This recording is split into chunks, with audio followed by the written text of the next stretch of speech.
Hey guys, TakuyaSugi here with a first look at a new Korean Lost Saga character. This time we have Pongwolju. I believe that's how you say his name.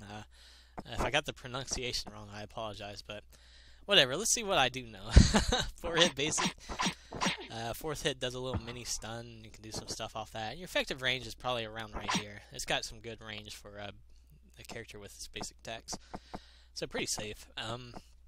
We also have a basic attack on passive attack on this character. You can see the passive bar down there is not charging; it's at 0. But if I hit someone, it's going to charge up. Now we're at 1. It caps at 2. But let's go ahead and show the passive here. It's like King Arthur's passive. You got to attack to get it. So hold D, and you'll do a little pop up, and it also buffs your speed, so you're moving a lot faster after you do your passive. This lasts probably maybe 7 to 10 seconds. I can't really count it. But yeah, your passive also, let me go ahead and charge it up here again. I'll get 2 bars here, why not?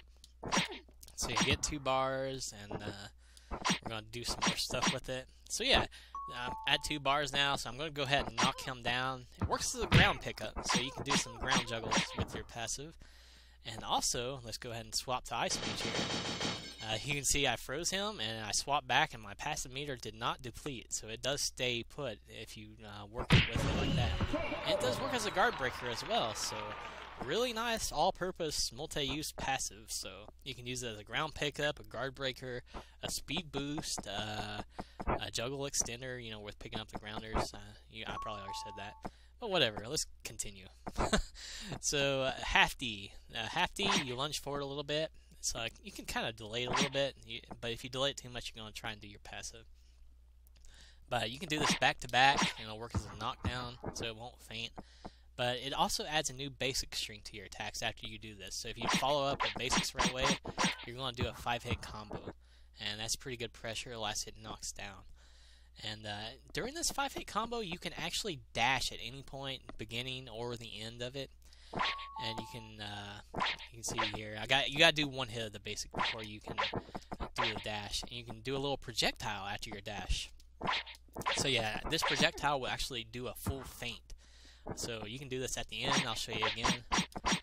Or that's 4 hits. So you won't want to do it on 5 hits because you'll usually knock someone down. But if someone blocks your 5th hit, you can, you know, do that dash and throw that projectile out. So it's a really nice exploitable move.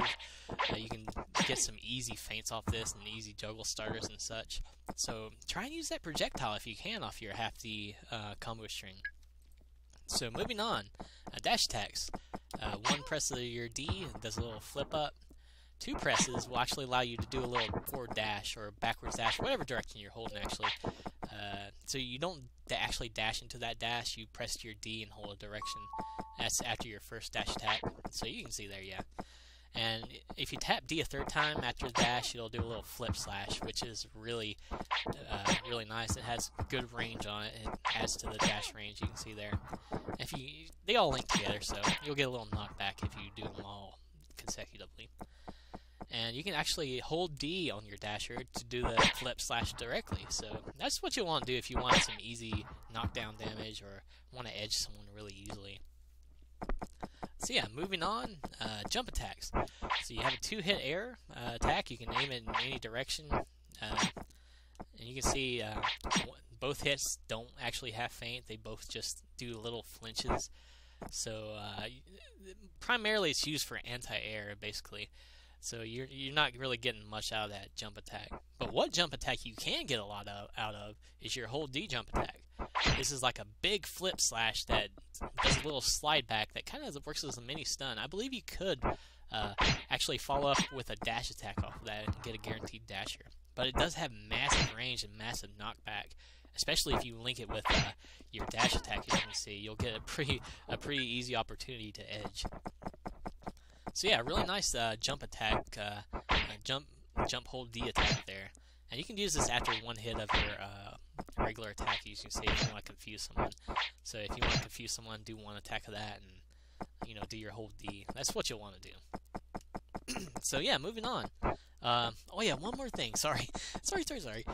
This also hits grounded, so you can use that to edge near an edge or so, or, you know, just a little bit of chippy damage. So let's check out our defensive capabilities with our robot buddies down here. Say hello to the human robot. So yeah, your defensive capabilities, you have a counterattack that's relatively quick, works as a launcher, and puts you up into the air with him, and you do, you know, your jump attacks after you launch him up. So yeah, that's a pretty nice counter. You also have your helmet. Helmet is a little damage shield. It pretty much works like, you know, the tornado robe. Only you get hit. You do take a little damage if you get hit, but it'll discourage people from hitting you, and you can do some stuff off them if they do hit you. So yeah, nice little damage shield. Lasts pretty good while. So yeah, defensive is counter and the damage shield with the helmet. So let's move on to the other skills. Weapon skill here. So this is about a 7-hit weapon skill. If you do 6 hits, it'll do a little feint. If you do the 7th hit, it'll just, you know, knock down after the feint. But yeah, you're looking to actually, you know, get 6 hits and maybe do your juggles and such. Otherwise, you can actually do a hold D early on, and this will work as a really big knockback. So you can edge people off that quite easily. Or you can link the two together, do 6 little mini attacks, and then do your hold D for a big knockback.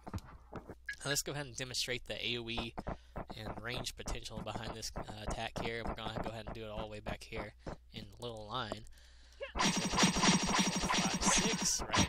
So you can see I hit almost everyone around here. So it's a really, really nice weapon skill, especially if you can get the timing correct on doing the feint and then doing the hold D if you want to edge or get into a juggle or so. So yeah, moving on, armor skill. Armor skill, you can tap your D to add a little more force to it. Otherwise, you're going to let it go a little bit earlier. If you don't tap anything, you see it, but you don't get as much knockback. And this also does hit grounded, so if you're quick with that, there you go. Nice little knockback on the ground. And go ahead and show the invulnerability time you get behind the armor, because that's probably the pretty most interesting thing about it.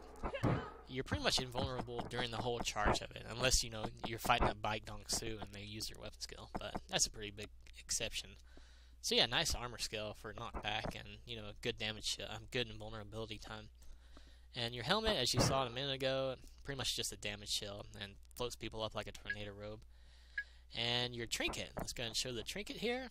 You line up a bow attack, you press D to use it, and if you connect with someone directly, it's just going to do us a little knockback explosion kind of thing. But if you miss the arrow, the tailwind is actually going to spin them, and that means you can do some juggles and stuff off your dash attack or so. And it does hit grounded. If you use it early on grounded, it'll directly connect. If you want to miss it a little bit, it'll do a little spin, and you can use it as a juggle and a combo reset for the grounded. So really nice trinket there as well. Let's go ahead and fire it on the crowd here. Why not? Bam, explosion. So yeah, nice stuff on this character. I hope I didn't miss much, guys, but if I did, I apologize. This is just a first look video. That's how I'm going to dub my videos from now on, because I do miss things and I feel ashamed about it because I'm not giving you guys comprehensive coverage. I try to annotate though, but you know, whatever. I'm ranting here. Let's try and do a quick combo in the video. Why not? So maybe we'll start with the weapon skill here. 2, 3, 4, 5, 6. Go ahead and do that. Do that. Do the passive. Do the half D. Oh, I messed up. See, what you want to do after your passive usually is you want to do it into your half D to the 5 hit, which I just messed up again. Let's go ahead and demonstrate that one more time. There it is. Got the whole thing. So.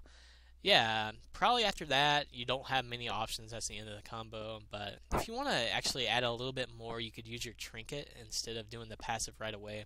So let's go ahead and retry the combo one more time before I start boring you guys even more than what I already am. So weapon skill, 1, 2, 3, 4, 5, 6. Start there. And then we'll do the trinket. Oh, I blew it, but I think you get where I'm going with that. I'm going to do the spin, do another dash attack, then do my passive. So, or otherwise I could have done my armor and, you know, edged pretty easily. But yeah, whatever. There's a lot of options on this character. So, hope you guys enjoyed the video, and I appreciate you guys watching, and we'll see you next time.